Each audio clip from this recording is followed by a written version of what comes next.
Ogni anno il 2 novembre c'è l'usanza per i defunti andare al cimitero. Ognuno l'ha da fa che sta crianza, ognuno ha da tenere sto pensiero. Ogni anno puntualmente in questo giorno di questa triste e mesta ricorrenza anch'io ci vado e con dei fiori adorno il loculo marmoreo esi Vicenza. St'anno m'è capitata un'avventura.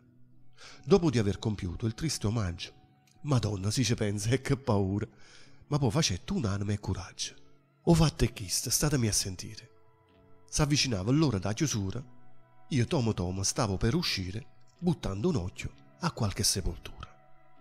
Qui dorme in pace il nobile marchese, signore di Rovigo e di Belluno, ardimentoso eroe di 1000 imprese, morto l'11 maggio del 31. O stemma che la corona ingoppa tutta, sotto una croce fatta di lampadine, 3 mazze rose con una lista a lutta, cannelle, cannalotte e 6 lumini.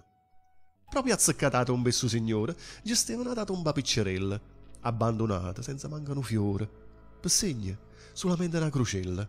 E in coppa a croce appena si leggeva, Esposito Gennaro nel turbino.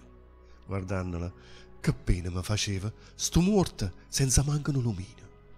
Questa è la vita, che a me pensava. Chi ha avuto tanto e chi non ha avuto niente.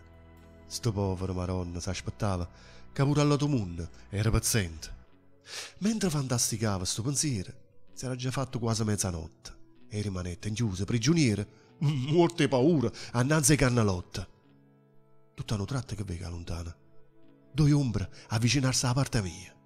Pensai, sto fatto a me mi pare strana. Sto ingosciatato, dormo o è fantasia? Ad che fantasia, era un marchese, con tuba, a caramella e con pastrana. Chi l'ha da pressa is, un brutto arnese, tutta fatente e con una scopa a mano. E chi certamente è do Gennaro, un morto poveriello scopatore. Da sto fatto io non ci vedo chiaro, sono morta e sarà dire una quest'ora. Potevano stare a me quasi un palmo, quando un marchese si fermai e botta, s'avota e tomo calmo, dicette a Don Gennaro: Giovanotto, da voi vorrei saper, vile carogna, con quale ardire e come avete osato di farvi seppellir per mia vergogna accanto a me che sono un blasonato. La casta e va sì rispettata, ma voi perdeste il senso e la misura. La vostra salma andava sì inumata, ma seppellita nella spazzatura. Ancora oltre sopportar non posso la vostra vicinanza puzzolente. Fa dopo quindi che cerchiate un fosso tra i vostri pari, tra la vostra gente. Signor Marchese, non è colpa mia. Io non v'avesse fatta questo torto. Mia moglie è stata a fare sta fesseria. E io che potevo fare se era morta? Se fosse viva, vi farei contenta. Pigliasse la casciolella, che qua tossa è proprio mobile, in da sto momento. Me la trasesse rindanata fossa. E cosa aspetti, o turpe malcreato? Che l'ira mia raggiunga l'eccedenza? Se io non fossi stato un titolato, avrei già dato piglio alla violenza. Fammi vedere, piglia sta violenza. La verità, Marché, mi sono scucciate da sentire. E si perde la pazienza, mi scordo che sono morta e sono ammazzata.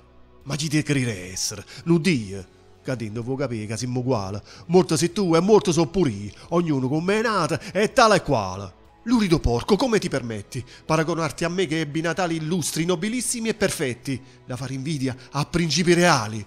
Tu qua Natale Pasqua e Epifania. Tu vuoi mettere in capo in da cervella. Che stai malata ancora di fantasia. A morto segre è una livella. Un re, un magistrato, un grand'uomo. Trasendo sto cancello ha fatto punto, che ha perso tutta la vita e pure un uomo. Tu non ti hai fatto ancora che sto conto. Perciò stammi a sentire, non vuoi Steve. Supportami vicino, che ti importa? Sti pagliacciati e fanno solo i vivi. Noi siamo seri. Apparteniamo a morte.